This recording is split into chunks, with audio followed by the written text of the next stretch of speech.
Manx Radio Podcasts, powered by Shaw. The Nation Station, Manx Radio. Hello and welcome to the latest look back at Talking Heads. The discontinuation of the Douglas horse trams got the most reaction this week, but new traffic laws and personal capability assessments were also discussed on the programme. But we'll start with the UK's EU referendum. Here's Stu Peters. The Nation Station, Manx Radio. Should the island have a voice in any decision made over the United Kingdom's membership of the European Union? As we heard last week, a well-known island resident is to petition the UK Parliament to grant a vote to the Crown dependencies in the event of an EU referendum. Actor John Rhys-Davies, best known from roles in The Lord of the Rings and the Indiana Jones franchises, has a home in the northwest of the island. He says he became interested in petitioning Parliament after returning to the UK following work abroad and realising that no one had raised a petition. And he says, while he's not normally resident in Britain, he is a British citizen. The UK's EU membership is one of the biggest issues facing the Isle of Man at the moment, according to the Chief Minister. Alan Bell discussed the issue with Roger Watterson on yesterday's Sunday Opinion programme. Do you think the island should be part of any vote over continued EU membership?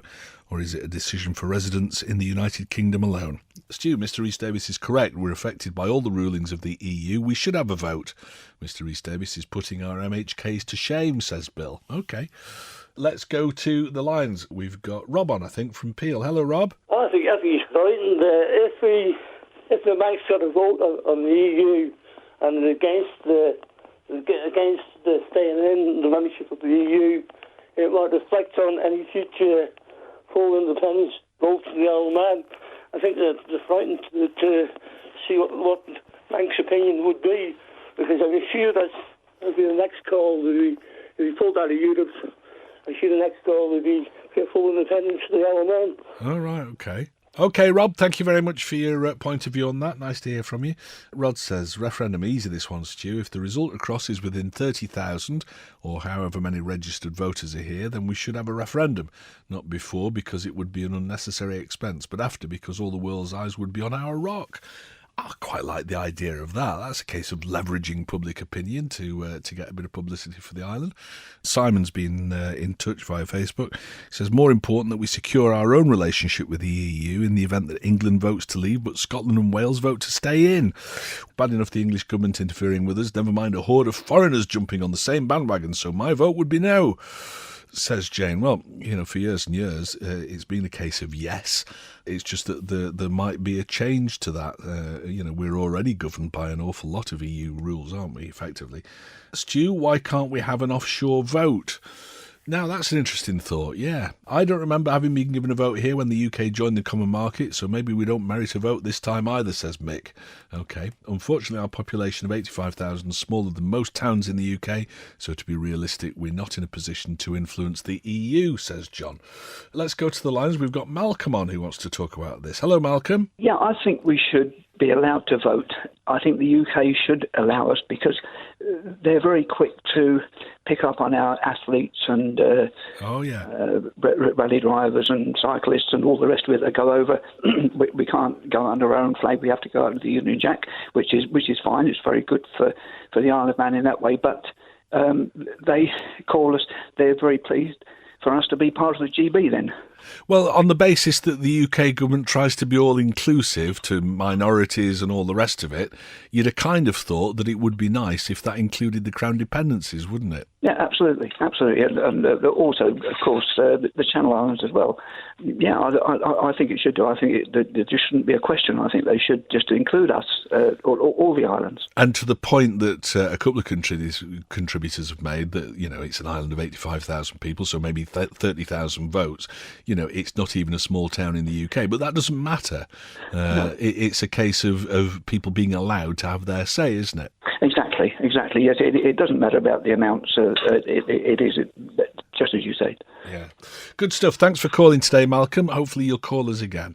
The EU and UK have shafted the Channel Islands to the point of bankruptcy, so what chance does the island have? Give it 5 years, the UK will govern here. Not on my watch, I hope.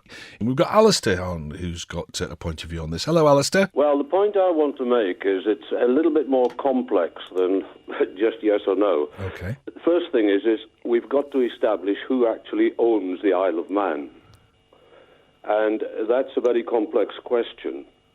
My understanding from the research I've done is that the Isle of Man may very well be owned by the Queen in her own right. Oh, right. In the Crown Estates. Interesting. Now, it's all got to be researched, but I would like some expert to come up with the answer to this question. Who actually owns the Isle of Man? Well, it would be nice, wouldn't it? Yes, but there's one thing I do know, is that if we run out of money, and that could easily happen in the next 6 or 7 years, the UK have a legal, not a moral obligation, a legal obligation to take this island over. Right, okay, that's scary. Now, on that basis, I would have thought that we should be having a vote. Yes. On this referendum. Okay, interesting thought. So who actually owns the Isle of Man? Thanks for that, Alistair. Anyone that's lived here for less than 15 years can register for a vote in the referendum. I have and I will be voting. That's interesting, so 15 years. Rob called, all those towns with 85,000 in them in the UK will get a chance to vote on the issue. We won't, that's the difference. That's fair. Back at the last election, there was a lot of talk over here about the Isle of Man going its own way from the UK with Europe, with a small nations treaty of some sort. What happened to that? I don't remember the people of the Isle of Man ever having a say in the island's relationship with Europe via the UK anyway. I'm not against links with Europe. I'm totally in favour of them, but I don't think that people had a say over the current arrangements. Thank you, Derek. The Nation Station, Manx Radio. Should getting work done quickly in some situations take precedence over regulations in some instances? After the row over the Peel dredging, it seems any hint that the Infrastructure Department are not playing by the rules and regulations will draw an accusation from another MHK. That happened in Tynwald when Ramsey member Leonard Singer suggested that the contract for the demolition of the Laxey Bridge and disposal of the bus in the river had been awarded without a suitable tender process being properly adhered to. This drew a detailed riposte from Infrastructure Minister Phil Gaughan. Is there too much red tape, do you think, when it comes to government projects? Is it a matter of common sense in some cases, or should any regulations be strictly and rigidly adhered to? Stu, let the government govern. You don't have a dog and bark yourself, says David H. Well, that's kind of the thing. Cheapest price is rarely the best way to get a good standard of work done on a job. Managers are paid to supposedly manage, and up to a certain cost and regulations for a job, they should be left to get on with it. Certain businesses and individuals always seem to complain if they don't get these jobs. I despair at the amount of time it takes to get on with lots of jobs. They're not all multi-million-pound contracts. The amount of hoops some politicians require to jump through, I wonder if we'll ever get anything done. That from Alan. This from Dave. He says, Mr. Gaughan always making excuses and thinking he's above the rules. Does he ever listen back to his interviews over the last few weeks? What a fool that thinks he's above the rules. I despair, says Dave. Well, and also, Dave, in fairness, you'd never miss an opportunity to have a pop at Phil Gaughan. So if he was selling fibres for £1, I think you'd find something wrong with it. Hey, boy, this just proves what a closed Masonic shop government is. No wonder the Freedom of Information Act is being held back. Gives a few time to hide their dirty laundry. Opinions? Says Frank. OK. Damned if they do, damned if they don't. Well done, I say. Get in and get the job done without wasting money on consultations, etc. How much is the prom cost before it's even started? Too many Joe Publics get too much say. That's from Kev. Stu, surely they have a system in place which allows for emergency work to be done by already nominated contractors. I presume that that's what happens, says here.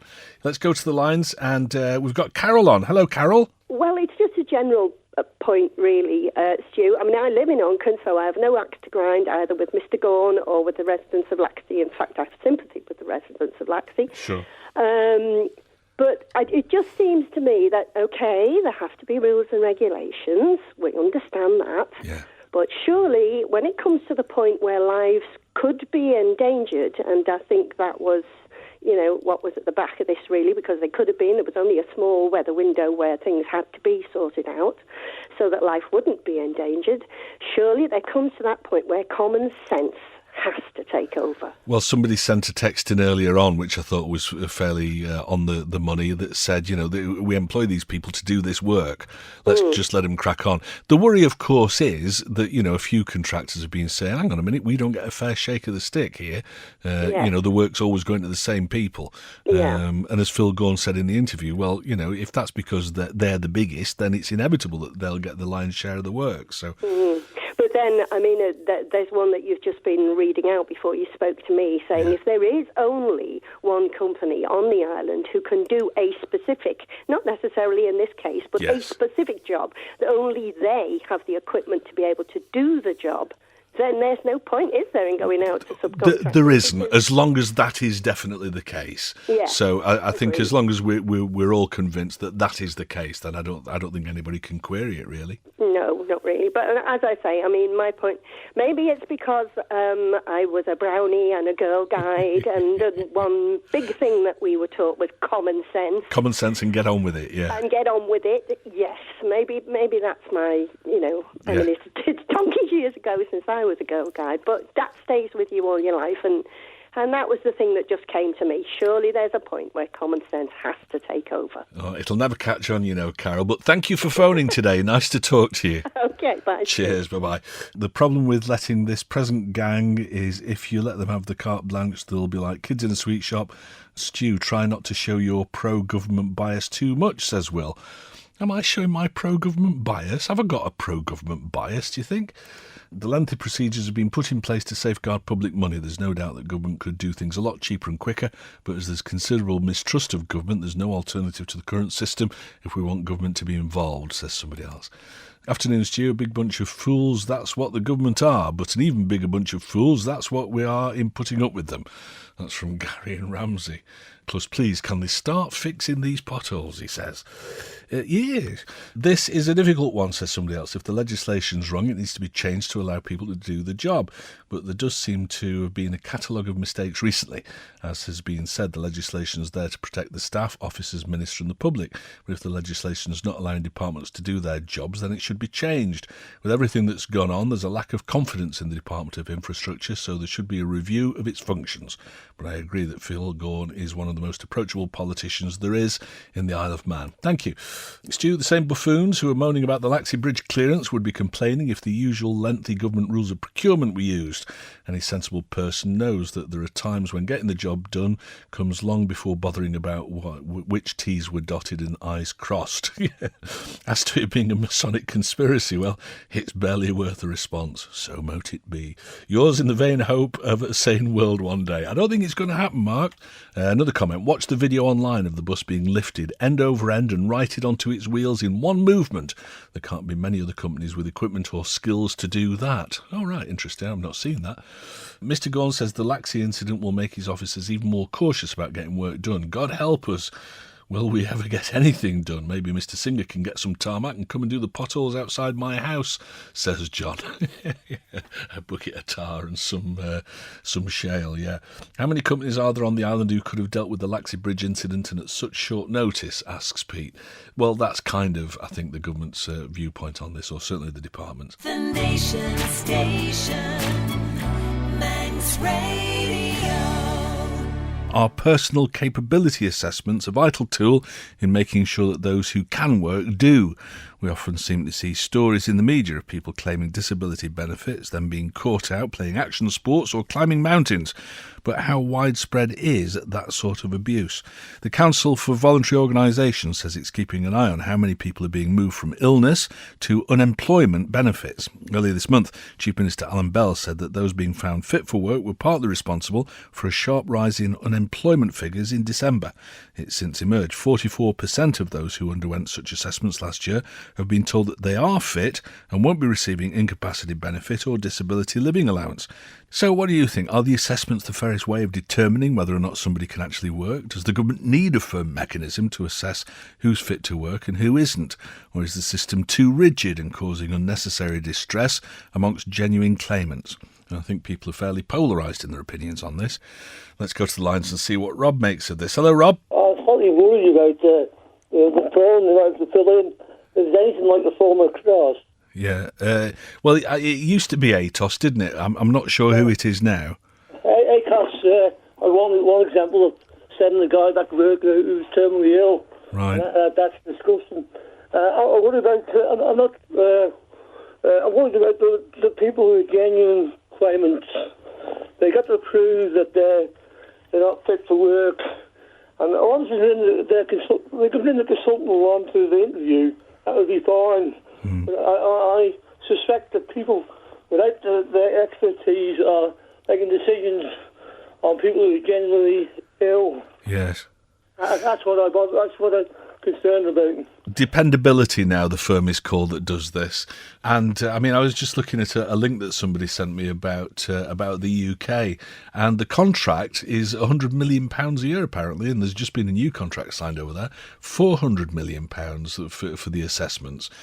I'm pretty much on the fence about this, Rob. I think that if people who genuinely say that they can't work because of some sort of a disability or illness are forced to work, then that's clearly wrong. But we've all heard stories, haven't we, about people who, for years and years and years are living off the taxpayer because they say they've got a bad back or whatever, and then they're out at the weekends playing football and, doing the rest of it. So there's got to be a balance, I guess, hasn't there? Yes, I worry about the stress they put through by going for these boards to have a look at their positions, and you cannot step inside a person's body. No, you can't. But how do you do it? That's the thing. Is there a better way to assess whether or not somebody is being genuine or not? Because that's all they're trying to do, isn't it? Yeah, I'd like to see that they bring a consultant on to the meeting. Yes. To put his view. I worry about the health and safety issue. As far as I got with the Parkinson's, I freeze, and if I was inside a building, that was job getting me out. Yeah. And actually, one of the problems with my condition was across to me sending people with Parkinson's back to work, and Parkinson's UK, the big charity society who backs them, has had to intervene in a lot of cases. That really concerns me. Well, yeah, I think that raises an important point, because I think that people do have the right to appeal. All right, Rob, some good points there. Let's have a look at some of the texts that have come in on this. Hi, Stu. If 44% of claimants are fit to work, how much did this cost the taxpayer in benefit payments? Asks David H. Is this personal capability company working here the same one that's been totally discredited in the UK, using non-medically qualified people to assess whether someone is capable of work in a 1-hour interview? And there are an increasing number of people making money out of this, judging by the adverts in the paper, offering help with personal capability appeals. Yes, ambulance chasers, you always get them, don't you? After watching the programme on the TV about tax avoidance last night, it showed the Isle of Man in a very bad light. It would appear that once again we're battering the vulnerable and ordinary hard-working people by cutting help and stealth taxing beyond belief, all the while enabling multinational companies to pay minuscule amounts of tax. Don't tell me it benefits the economy, because none of these companies are based here, spend no money here, and don't pay corporation tax here. And if they did, we would not be having this discussion about attacking sick people, cutting the health service, and trying to take pensions off people. I'm sorry for the long rant. No, you feel free. But it makes me so angry. I believe in fairness for all. Yes, so do I. And some people are not being treated fairly. I agree with you, Stu, about pensions. If you put it under the bed, no one would tell you how to spend it. It's your money. That from Jan. Thank you, Jan. And this is from, I'm taking it in good faith, this is from somebody who is a medically qualified doctor, doesn't want his name to be revealed. Stu, as you know, I'm not a fan of the former ATOS incapacity assessments, but the figures released don't mention that nearly half of all cases where people are classed as fit for work are then won on appeal. Much worse, over 1,000 people of the million plus across who've been assessed as being fit have taken their own lives. Yeah, our regular contributor Michael has said that for some time. What I personally find ridiculous is those patients who are chronically ill, obviously assessed as incapable of work, would you believe, are then reassessed 6 months later, wasting again the doctors, consultants and patients' time all over again. So someone who could be paralysed from the neck down is assessed, then 6 months later can be asked if there's any change in their condition. It's that farcical. Chronic means chronic, so don't waste mine and others' time by repeating the assessment. Trust me, it should always be a doctor's responsibility. It's appalling that too many people are committing suicide because of this. Talking Heads, brought to you by Magic Carpets, with the only Carndine design showroom on the island. You're listening to the latest Talking Heads podcast, featuring highlights from the programme over the past week. The Nation Station, Manx Radio.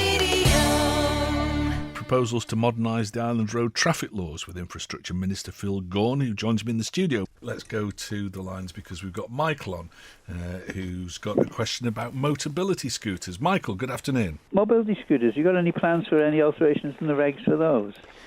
Well, what we're doing in the law is trying to make some clarifications as to what is and isn't a vehicle. And I think at the moment the legislation says that you can't drive a vehicle on a footway.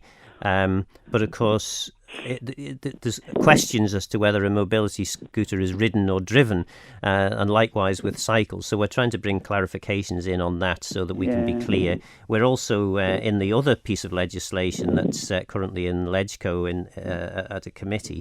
There's a provision in there which would allow us to designate certain routes for certain footpaths for use of certain vehicles as well. So we're trying to we're changing the law to allow us to do what any sort of person with any common sense would say is blindingly obvious. Unfortunately, in many instances, the law doesn't allow you to do that, so we have to try and amend it to make it work. But there's no way that you try and limit the use of footpaths by people like Michael with a mobility scooter, is there? Technically speaking, he probably oughtn't to be using it at the moment, but the changes that we're implementing would probably allow us then to allow that sort of thing to happen. So that's where we're going. In the UK, at least I know, you're limited to 4 miles an hour on the pavements and 8 miles an hour if you're on the road. I don't know whether that applies here or whether it's, as you say, there's no real legislation governing them, is there? And that's what we're trying to do. Is we're trying to get into a position where we can regulate these things. If you haven't got a definition of a particular issue, it's hard then to introduce regulations. So we're in that difficult position whereby at the moment vehicles driven on a footway are illegal.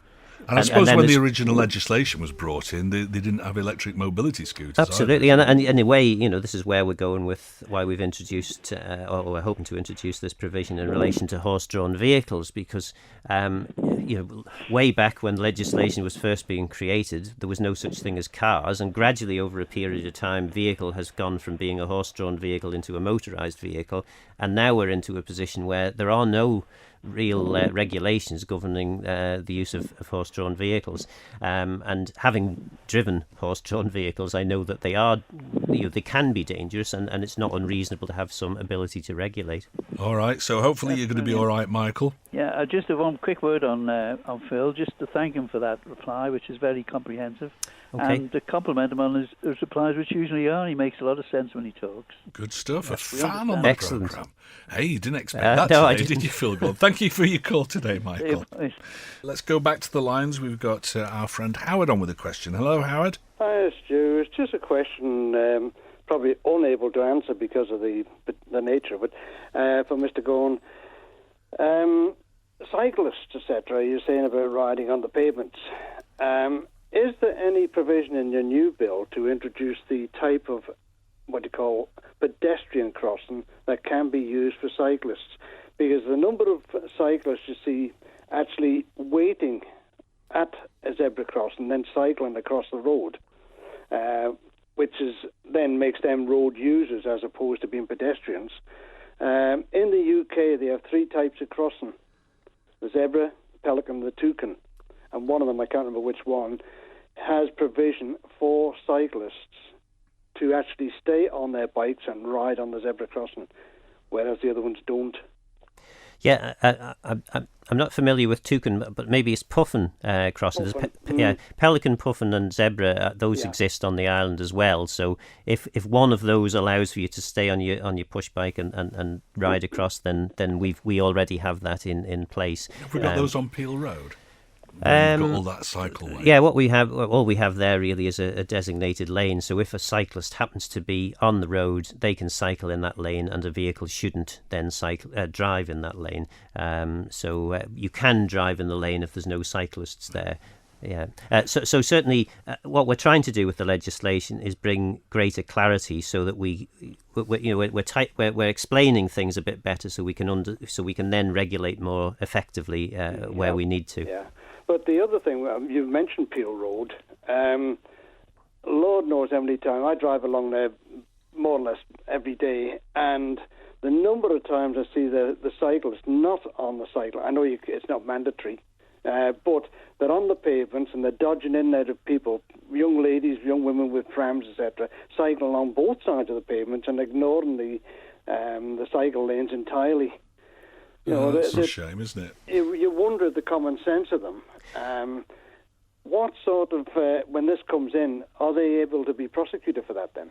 Well, technically speaking, they can already be prosecuted for cycling on pavements unless there is a specific designation for that route. I mean, there are routes that can be designed, that designated for use by cyclists as well as pedestrians, and we're trying to expand those definitions a little bit more in the other piece of legislation rather than this particular one we're talking about today. So yeah, you should be able to prosecute cyclists who are currently breaking the law. But one of the difficulties we've got, I suppose, as drivers, people who don't cycle, the cyclists are seen as a bit of an inconvenience. But in terms of both of health and environmental considerations, we should be doing everything we can to encourage cyclists. So as a cyclist, and I know this from the discussions that we had earlier or later last year, I think, in relation to that tragic incident where a cyclist was killed, where a motorist hadn't noticed them or had got too close to them.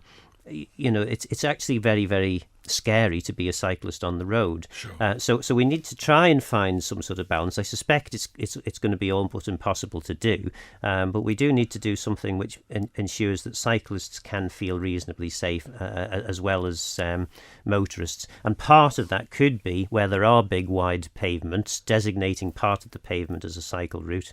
But again, the changes that we're introducing to the law, assuming they get supported by Tynwald, will allow the department to a far greater extent to be able to regulate these things.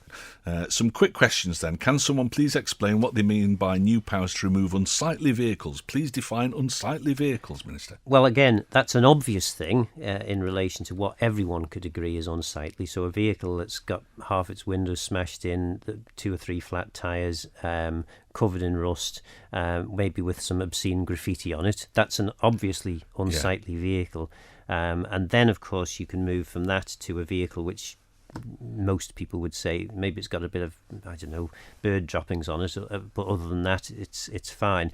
So the one with the bird droppings on probably isn't unsightly. Sure. The first example I gave clearly is. So you're not using the word unsightly to talk about commercial vehicles that are parked where they shouldn't be? Possibly that too. I mean, it depends what sort of state they're in. But of course, you get into the middle area, and that's where it becomes a little bit more difficult.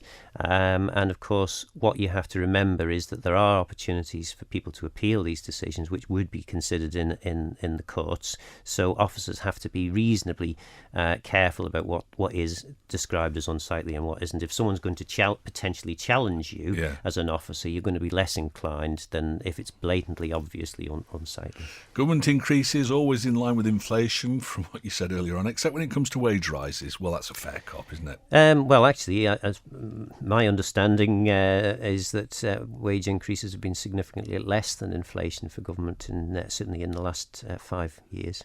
What with skateboards, push bikes, wide prams, mobility scooters, dogs on long leads, it's safer to walk in the road than on the pavement. Yeah, and there is some truth in that, and this again is what we're trying to do in terms of the legislation. What we know is we haven't got enough enforcement officers to go around and enforce absolutely every single piece of law on every single pavement and road. So we're trying to make the legislation easier to enforce using up-to-date technology, for example, and simpler prosecution. So in terms of things like unsightly vehicles, are you saying it wouldn't need to be a policeman that spotted that? It could be a parking controller, for example? Yes, absolutely. And already local authorities have powers to remove unsightly vehicles, but their view, often expressed to us over the course of the 10 years or so I've been in politics, has been that the law is too difficult to actually take any proper enforcement action.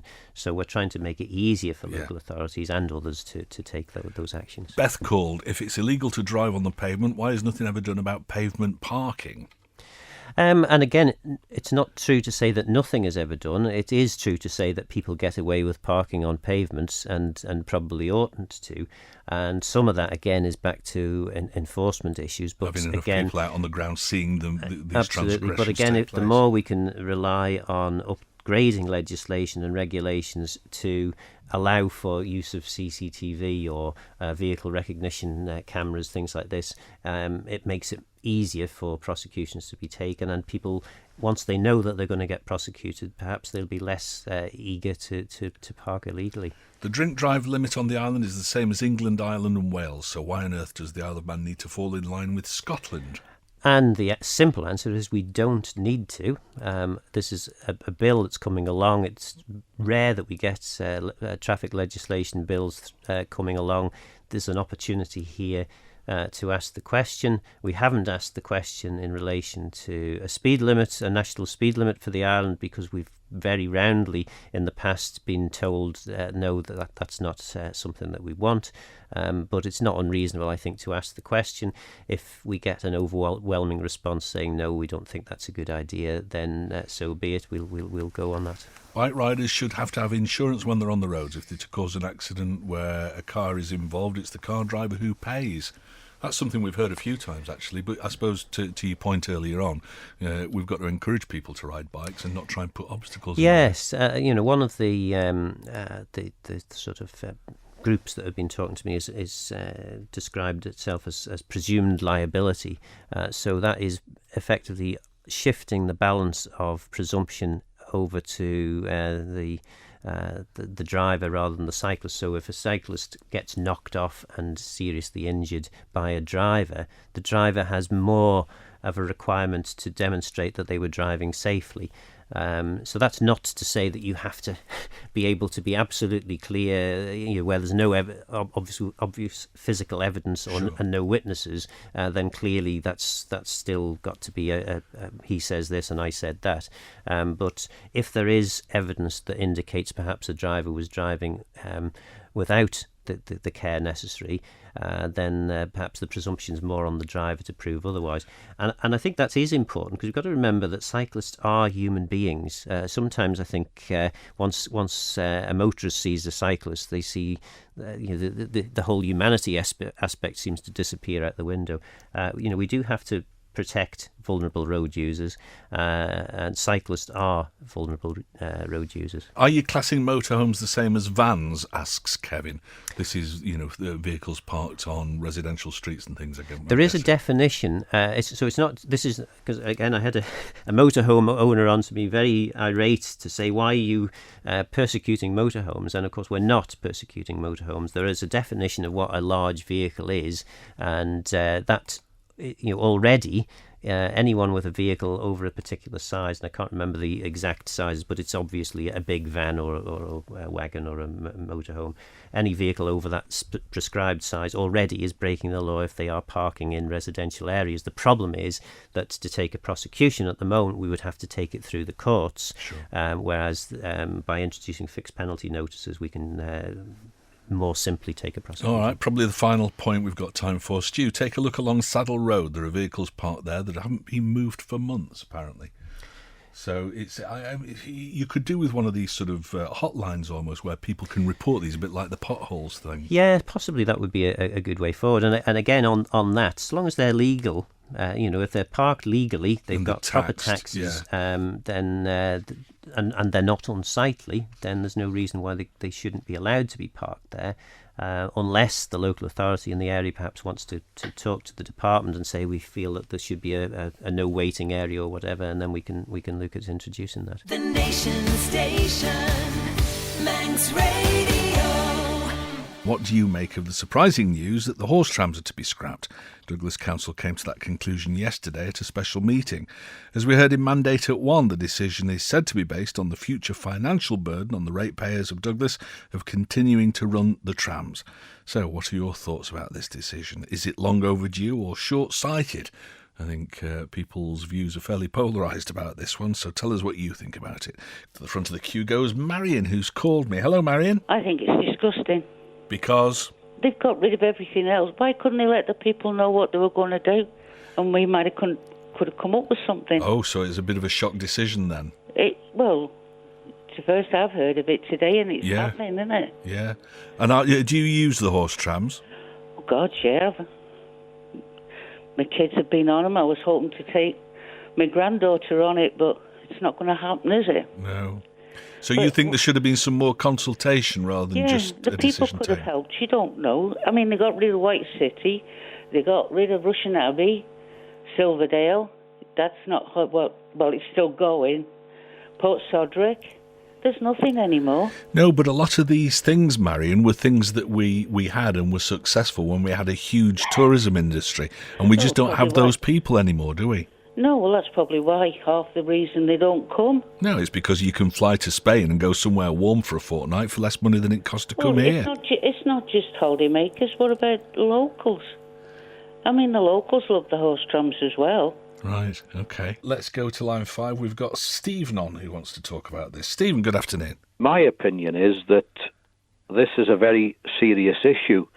It's not one only confined to Douglas Corporation, although they have made this decision, and they have rightly considered the implications for their ratepayers. So that taking that to one side, I do think they've made the decision. Is it the right one? I'm unsure. But what I am absolutely sure of is this is a big moment for the island in our tourist presentation of what we present to our possible visitors. Yeah. And I think, Stu, when you look at Ireland, if anybody cares to Google Ireland and its best year for tourists, they will find that last year was Ireland's best year for tourism. And there was not a mention of a bucket and spade because they don't offer bucket and spade holidays. And why have they had a great year? I'm unsure. But what I do know is that their advertising is much better than what we present. Sure. And my view is that we should be using some of this £50 million that the Chief Minister has set aside along with his DED, Mr. Skelly Minister, to reinvigorate the business community. Well, the business also involves all those businesses involved in tourism. Yeah. And I would hope and pray that some of the Douglas MHKs at least will start questioning how much we are spending on our advertising, because I've been away very seldom, but I never, ever see advertising where there's huge numbers of people for the island. And Stu, the other side of this coin is if people say, well, why are we worried about tourism? Well, what makes the island a very nice place to live partly is all these facilities that are laid on for the tourist industry. Absolutely, yeah. And without all these facilities, the island would be less of a place to live and could possibly see some of these reasons why businesses wouldn't locate here, because it's dreary and drab and offers no facilities. So I think that this, for me, is a time that we should be questioning what are we going to present ourselves as, what is our strategy for tourism, how can we attract some more people here, and I hope that when they are considering it, no one mentions the word bucket and spade, because we all know that we are no longer a bucket and spade holiday.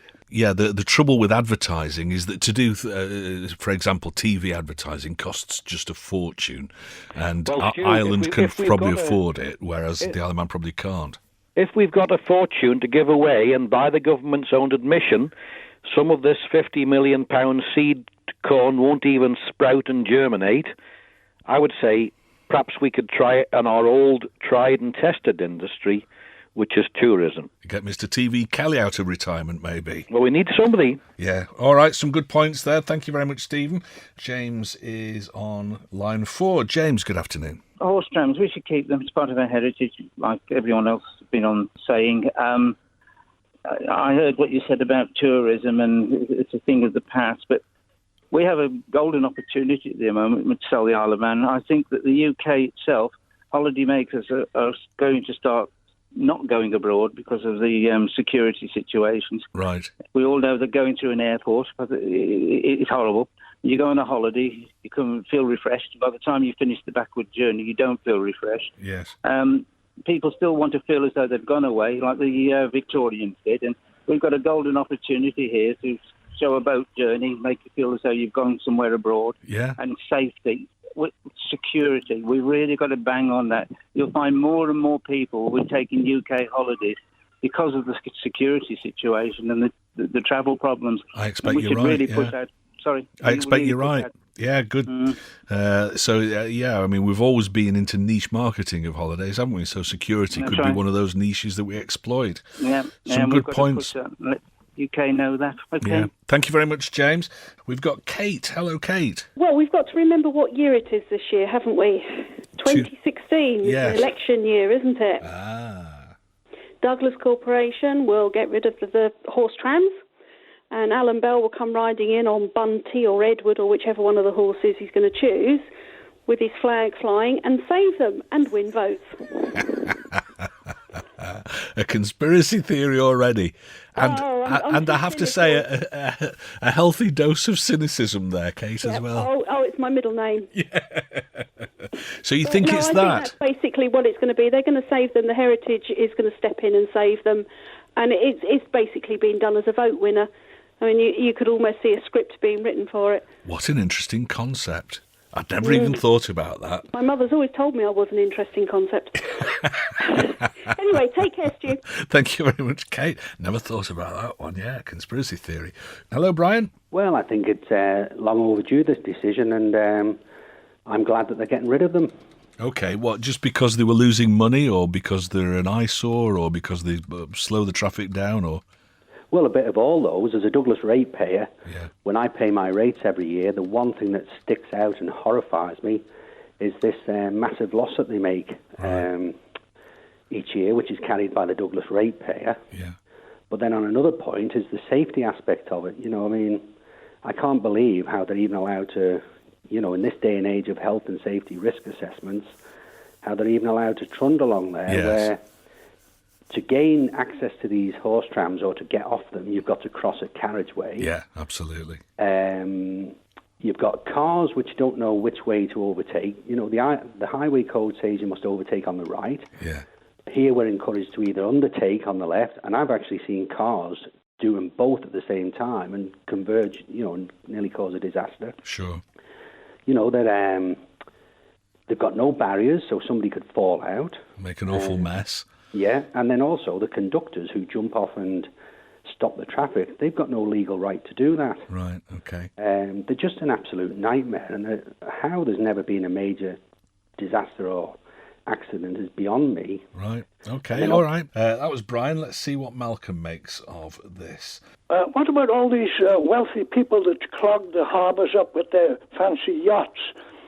When they're not out in their yacht, couldn't they volunteer to run the darned horses and trams?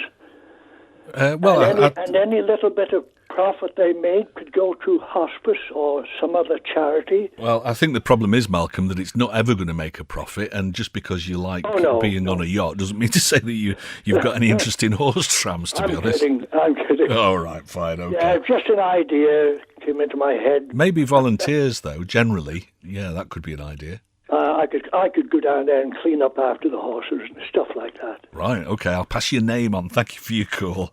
And we've got Chris on from Ramsey. Hello, Chris. I think what the back of people's minds, what they have to remember is this is a huge encumbrance to Douglas ratepayers. Now, I'm a Ramsey commissioner, so I'm a Ramsey ratepayer. Yep. And we have to dissect everything that, I mean, there's an abundance of things we'd love to do for Ramsey, the pier, the marina, the infrastructure of the town and what have you.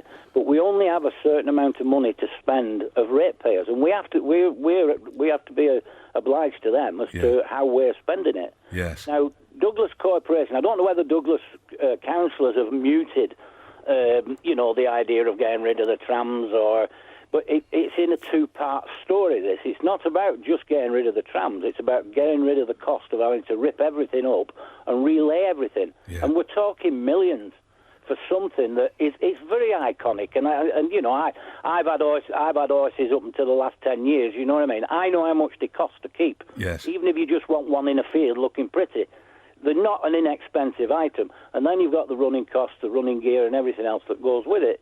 So I think it's a deep-thoughted route to go down to get rid of them. The tourist industry isn't here anymore. As much as we like TT Fortnight and Grand Prix, and that's it. With the numbers, if you look at what you'd have to look at is the finance that the actual horse trams produce. Yes, which is very difficult to do, I would even think. For a private business to take them over, they would run for the hills. Sure. All right. I mean, and now Blackpool got around their electric trams running along with Oyster. They have landors. You know what I mean? So that may be another route somebody could go down. Christine, hello, Christine. I think I'm a Douglas ratepayer, and I think common sense has prevailed. We're very sorry to see them go. We've always been a great supporter, and we've worried for years about the expense. And I think the people who signed the petitions are the Douglas ratepayers, and when did they last go on one? So nice to have, but not essential. No. But also on last night's television, did you see the tuk-tuks in Chester? No. How about those all along the promenade? Or I once suggested to one of our councillors, or last year, a colourful electric train. They have lots of these at seaside resorts, just going along the bay. All right, some good thoughts there. Thank you, Christine. And our final caller on this, I think it's Ken. Hello, Ken. I must say I'm a bit disappointed that they're going. However, I have to agree with the last caller that common sense has prevailed to some extent. It is a great shame, but there again, we the Douglas ratepayers might look forward to a penny reduction in the rates now. I doubt it. I doubt it too, But also, of course, it's a neat solution to Phil Gaughan's problem with where to put the tracks on the new prom. Yeah, well, he admitted that earlier on when he was here, and he said, it does make it an awful lot easier. Well, perhaps he'll get their finger out now and do the damn job instead of talking about it. Well, that would be a start, wouldn't it? It seems to be dragging on forever and ever. Thank you very much, Ken. Talking Heads, brought to you by Magic Carpets, with the only Carndine design showroom on the island. That's it for the latest look back at Talking Heads. Our thanks as ever to everyone who contributed to the programme. If you'd like to get involved in the discussion yourself, you can call, text or email between midday and 2 p.m. on weekdays. Or you can share your thoughts anytime on the Facebook page. There's Talking Heads with Stu Peters. You can listen back to each day's programme in full using the on-demand section of manxradio.com. And the website's also where you'll find an update of what's being discussed on the programme each day. You can also keep up to date with that information by liking the Facebook page or following Stu Manx on Twitter. And if there's anything you think we should be discussing on the programme, let us know by emailing talk@manxradio.com. But that's it for now, so until next time, goodbye. Don't sit in the slow lane. Join the fast lane right now with Shaw's all-new Superfast Plus broadband. Enjoy more bandwidth, amazing speeds and the best value on the island from just £23.95 per month. So don't be left behind. Get a piece of the high-speed action with Superfast Plus broadband from Shaw. For details, visit our stores in Douglas, Ramsey and Port Erin or click shaw.com. Love being Shaw. Terms and conditions apply.